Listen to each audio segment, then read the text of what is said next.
All right. As we do from time to time, we do the best and the worst.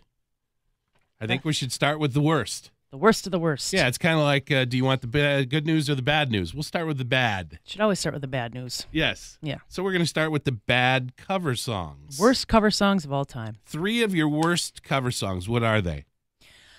Let's do back and forth. You do like 3, I'll do 3, and we'll. Okay, so you want my Tell me why. My 3 first? What's your number 3? Well, it doesn't have to be in that order, but give me one of your 3. Okay. Well, see, I didn't really care for this original that much as it is because there's way too much butt shaking in the video in the original. David Lee Roth? Well, him too. Oh. But George Michael's Faith. Uh-huh. I mean, the whole video was basically him shaking his butt in the camera. Right. The original wasn't that great of a song, but there's an original Faith? Yeah, George Michael. Faith. Oh, I thought you were saying George Michael covered it. I was like, what? Yeah, George Michael doing Faith. Right. You know, I never really liked that song to begin with, but then the band Limp Bizkit came out and did Faith. Yeah, that. No. Oh, haven't you ever heard that song? Oh, God, no. Oh, it's terrible. You know, I mean, that's that whole era of the 90s. Everybody had heavy to do metal, a cover song. Heavy metal rap kind of groove thing. Oh. And it was just horrible. I mean, they're a horrible band to begin with, but then they went and ruined an already kind of terrible song. Yeah. So, yeah, that's one of my picks. That's my first pick. My eyes are watering. That hurt. Oh, my gosh. Limp Bizkit Faith. Okay, I'm going to go. You're probably not going to agree with this. Guns N' Roses did a version of Live and Let Die. Yeah? That was not a, well, yeah. I love Slash. I'm going to just, and I love, what is it, Duff McKagan? Mm-hmm. Love him. Everybody else in the band? Yeah. Don't really care for him. But that has nothing to do with picking this. If you listen to the song, the guitar is flat. I'm sorry, Slash. Your guitar is flat. It doesn't match. Oh, boy. Here comes a music critic. It's not a good version. All right. So another worst cover song. Well, continuing on with Guns N' Roses. All right. Knocking on Heaven's Door.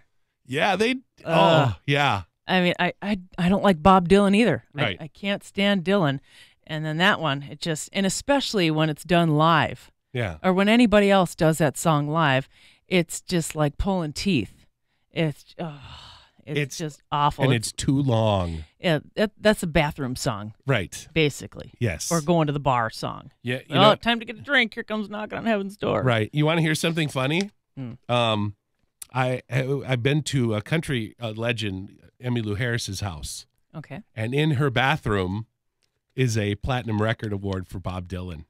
Oh. I just wanted to throw that out. All right, so my name dropping. No, it wasn't the name dropping. It was more the location of Bob Dylan. I think if I were to have a in the bathroom, I would put it there too.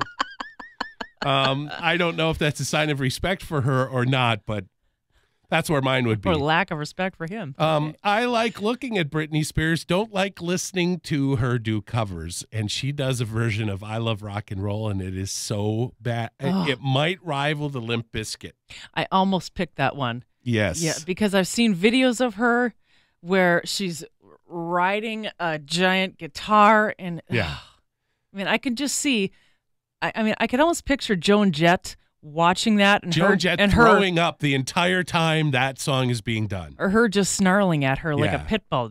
Now, granted, it's not Joan Jett's song, so technically it's a Joan Jett cover. Okay, it was done by a British band first, and she covered it because it wasn't a big hit. Yeah, and she thought she could do it better. But Britney Spears, no. Yeah, no. All right, your number 3 worst cover song. So I'd done a little bit of research on this because I couldn't think of a third one. So I went online and just typed in worst cover songs of all time. And I came across a horrendous version of Light My Fire by The Doors done by Train. My eyes are going to water again. Yeah. And I listened to it. The other two, I didn't need to listen to because I've heard them enough. But this one, I had never heard before. I said, oh, boy, if it's on this list, it's got to be pretty bad. I love Train. Yeah, well, they're... But not so much for that song. I can't see them doing that. That's not their style. It was so bad. Scott Stapp doing The Doors? Awesome. Yeah. No. Can't imagine Train. This was so bad. It was like mixed with drops of Jupiter. Ugh. It was so bad. Horrendous. So that's my third pick of the worst cover songs. Train, stop doing that. All right. My third worst, William Shatner doing Lucy in the Sky with Diamonds. I was hoping that you would pick something like that. I love the Shat, okay? I love it. Okay. I love him doing stuff. Uh-huh. But that's the worst version of that song. I would rather hear him scat or talk over jazz. Yeah. I love it. Excuse me. Skibbity-ba-ba, skibbity. No, scatting for him is like the way he talks, Mm-hmm. I love doing that. I could listen to him pretty good. recite stuff all the time. I was told, by the way, if you ever do Shatner, you have to put your shoulders together. That's how it works. Yeah, get the full effect. But he's like, Lucy in the Sky with Diamonds. Yeah. It's like, no. He did a bunch of spoken word He did songs. a whole album. Yeah. And like I said, I love listening to him talk. I love his rhythm. Lucy in the Sky with Diamonds. So that's my third worst. So we're going to have to get to the best next. We'll do the best cover songs ever next.